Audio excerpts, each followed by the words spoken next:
look at some general anatomy of the back. As we know, we want to look at the tennis side and tennis components of it, but know that knowing that the tennis is a rotational sport, it can be correlated with other sports also, like golf, baseball, any of the rotational activities. I grew up playing cricket since I was 3, and so I find, and I picked up tennis much later in my life, but I find that I am a one-sided dominant player because in baseball or in cricket, you pick a side and you just play from that side. You're not ambidextrous. You switch and you play. And so 75% of my game on the court happens only from one side, and the other side it's only like because the ball went there, I went there. That's all. Otherwise, I'm trying to make positions to become try to get the ball in the forehand.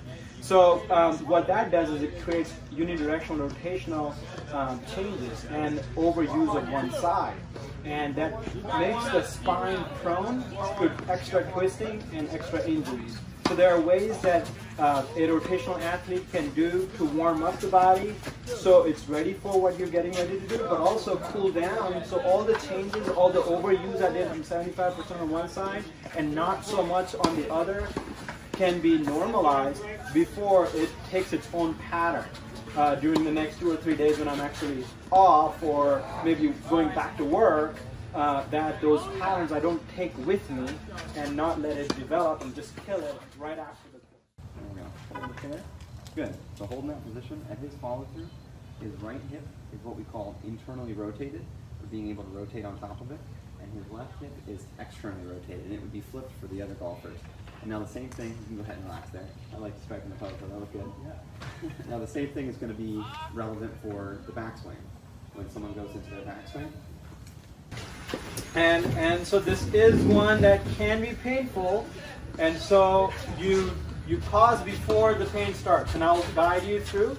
And so the first move you do is the head down and then kind of a slump. So excellent, you just like have the worst posture possible. And you do not want having any pain. If you have any, don't move to the next step, okay? From here, you can slowly straighten one leg as if you're kicking it out. Yep. And that may create some lower back discomfort or tingling or numbness down the leg. And if you don't, it's negative.